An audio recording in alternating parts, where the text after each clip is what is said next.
Hello, my name is Jeb Sherrill again with the Cheer System, and today we're going to do something a little different. I'm not usually a gear channel, but I had several people ask me about this guitar that I played in my last episode and why it never showed me playing it before. Well, there's a couple of reasons. Number one, it's because it has a dark fingerboard, which my stickers won't show up on. So that's why I have to use these two guitars, which I bought kind of cheaply just for that purpose. The other reason is that this is not my guitar. This is my brother's guitar, and oddly enough, I've had it sitting around my studio for quite a while, completely unused. He wasn't using it, I wasn't using it. Part of the reason is it had 11s on it, and I actually played 11s for many years. That was my go-to gauge. But over the last maybe 2 years, I've been progressively getting lighter and lighter in my gauges. It has nothing to do with finger strength or tone. I mean, that's always an aspect, but it's not why I started getting lighter and lighter in my gauge. It's actually because I really like the control. It just allowed me to be much more delicate.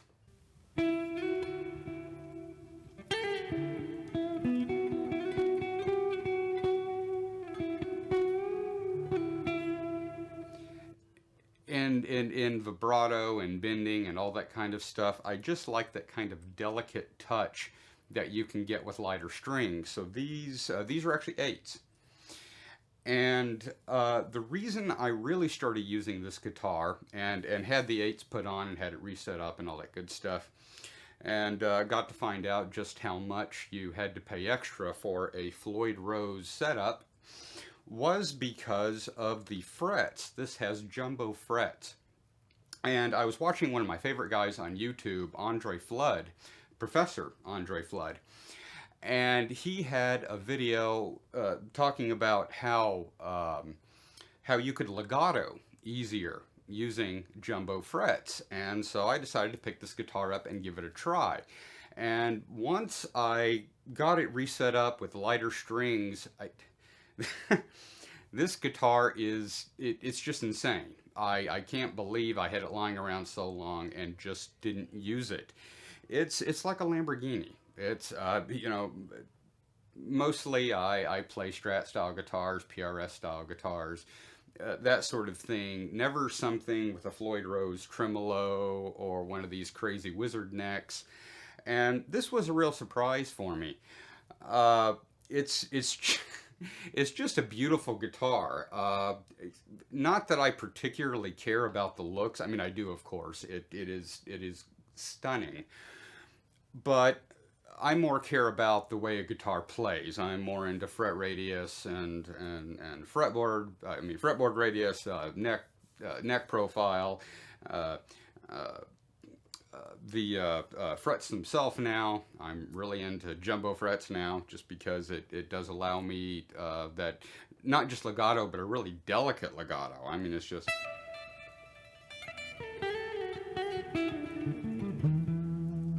beautiful. I just love that feeling of playing off the fretboard, because with these jumbo frets you don't really touch the fretboard, and that's kind of interesting to me. I mean, the flesh of your fingers kind of touches it just a little bit, but it's like you're just pressing just enough to make it hold on the fret. If you push it down too far, your guitar actually goes out of tune. So it's just been a real experience. A few things about this guitar. I've I've heard some other people talking about guitars like this, maybe even this specific guitar, and wanting to know why on earth there are locking tuners and a locking nut, which kind of makes me wonder if they know anything about this kind of guitar, because they're completely different things. The reason you have locking tuners is because it's a whole lot easier to change strings. It may make the tuning slightly more stable, but mostly it's 1,000 times easier to change strings.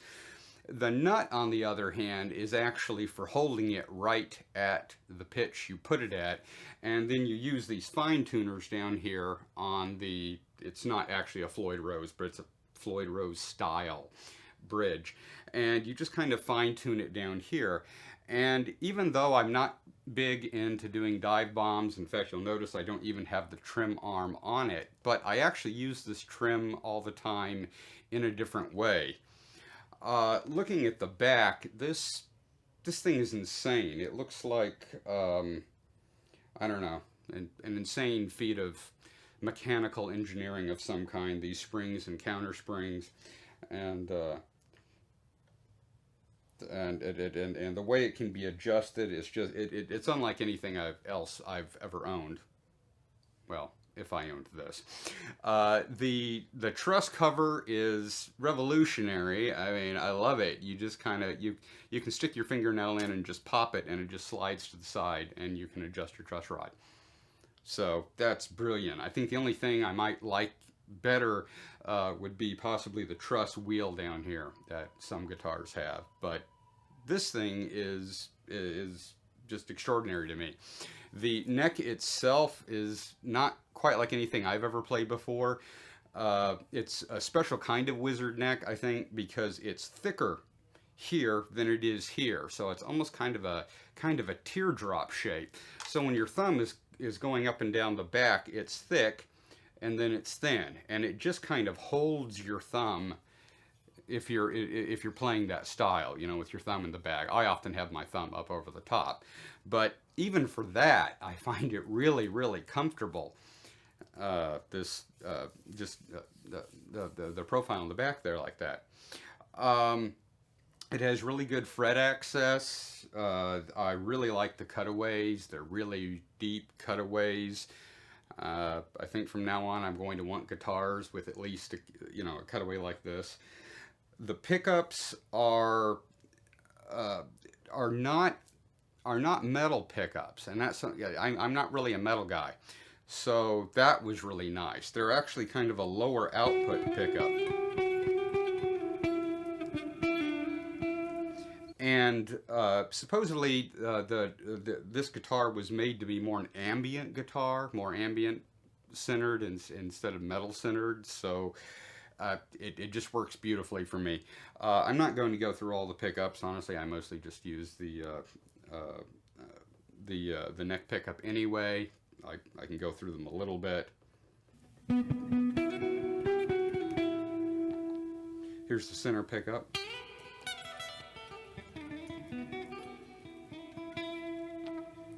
At the bridge.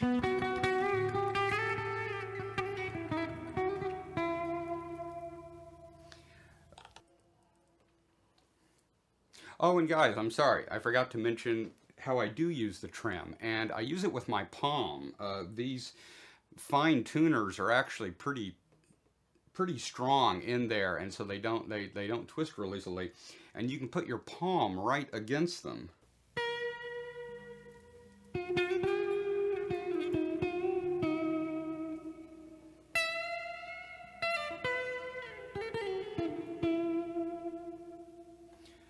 And even though it's a very subtle kind of vibrato, it allows me to kind of mimic the vibrato I like to do with my fingers, but I can do it much easier when I'm bending.